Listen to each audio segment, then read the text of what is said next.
과거의 조국 후보자의 발언이 다시 오늘의 조국을 돌아옵니다. 조국이 조국에게. 조국 교우수 시절 2017년 1월 13일에 이런 트윗을 알렸어요. 박근혜 22일 또 기자회견 한다고 어떤 얼빠진 기자들이 중대범죄 피의자의 범행 부인과 일방적 항변을 공손히 받아줬고 보도하는지 봐야겠다. 조국에게였습니다. 김광삼 변호사님, 당시에 이제 박근혜 전 대통령을 향해서 피의 사실을 받고 있는 사람의 일방적인 해명은 도대체 어떤 기자들이 적는지 두고 보겠다. 묘하게 오버랩. 사실 이제 피의 사실 혐의를 받고 있다 하더라도 사실은 자기의 어떤 변명의 기회는 가져간 건 맞아요. 저는 어제 조국 기자회견 자체가 잘못됐다고 얘기는 하지 않습니다. 왜냐하면 본인이 또 해명의 기회를 가져야죠. 청문회가 앞으로 이루어질지 않는 마당에서 본인이 나는 정말 억울하다. 그런 하소연할 수 있는 자리는 분명히 있어야 돼요. 예. 그런데 이제 어제 어떤 말은 기자회견이라고 하지만 거의 이제 청문회 형식을 취했다고 봅니다. 왜냐하면 일단 장소 자체가 국회예요. 아니, 박근혜 전 대통령에게 그러면 그런 트윗을 올렸을 때는 본인이 이런 위치에 있을 줄은 생각을 못 했던 거군요. 그렇죠. 아니, 이제 본인은 이제 자기를 정당화하기 때문에. 난 잘못이 없다고 그렇죠. 생각하니까. 그때와는 다르다는 얘기를 할 거예요. 어제도 보니까 BBK 관련해서 기자가 질문을 하니까 그 사안과 나는 비교할 수 있는 사안이 아니다라고 이제 항변을 하더라고요. 그런데, 일단 그 당시 이제 박근혜 전 대통령 자체도 본인의 억울한 점이 있으면 분명히 얘기를 할 수 있고 거기에서 기자들이 어떻게 기사를 하느냐 또 기사에 대한 평가 자체는 그건 국민이 하는 거거든요. 예. 그렇기 때문에 그런 비판 자체 더군다나 좀 약간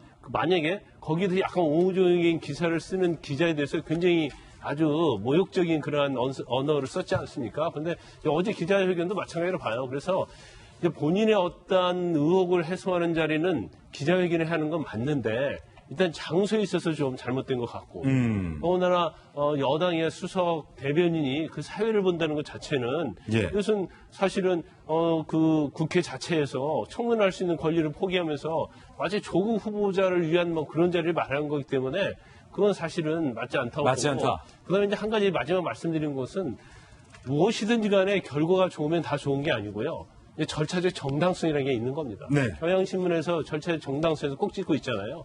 어제 기자회견 자체도 과연 저게 절차적 정당성이 있었냐 문제가 되고 두 번째는 청문회를 거치지 않는 더군다나 조국 후보자는 이 정권에서 굉장히 상징적이고 개혁의 어떠한 심볼로 돼 있는데 이걸 절차적 정당성을 거쳐서 여기서 통과되면 정말 대권 후보도 갈 수 있고요. 오히려 현 정권에 굉장히 도움이 될 거예요. 그래서 이걸 단순히 어떤 요식행위로 볼 게 아니고 절차의 정당성을 갖추는 것 자체가 정권을 위해서도 조국 후보자가 앞으로 개혁을 하는 데 있어서도 굉장히 도움이 될 것이다. 이렇게 판단을 해봅니다.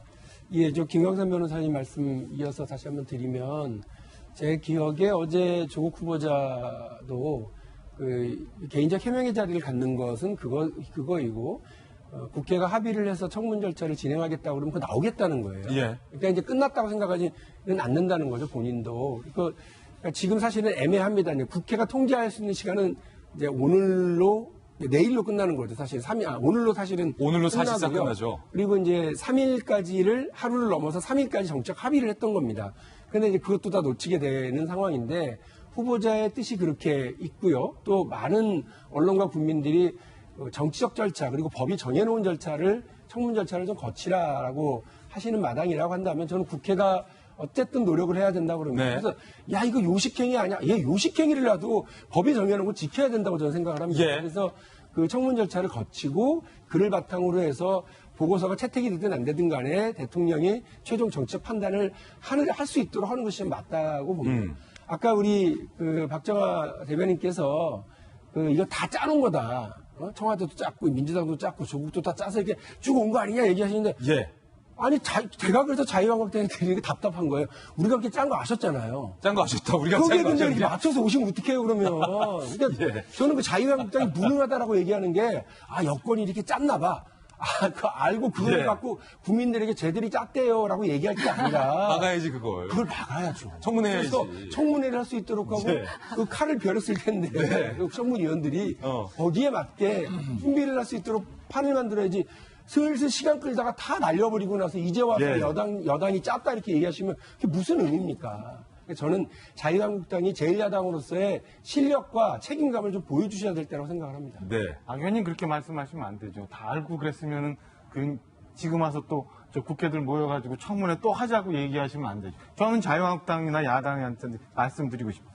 이미 다 끝났어요. 청문회 하자고 구걸하지 말아요. 뭘 또 여기 다 끝난 청문회 가서 또 하겠다고. 어차피 임명할 어쨌든 거다. 대통령 임명하실 거예요. 그거 말고 북한 문제도 많고 일본 문제도 많고 검찰 수사도 있고 그런 거 해서 이제 다시 한번 전열을 정비해서 전략을 좀 잘 짜보세요.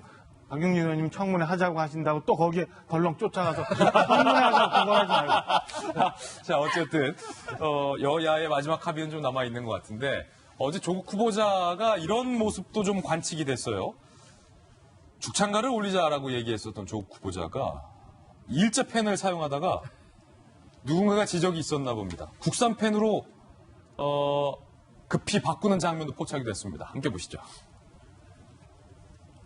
자, 처음에 빨간 동그라미가 이제 제트스트림, 일제 펜을 조국 후보자가 쓰고 있었던 거예요.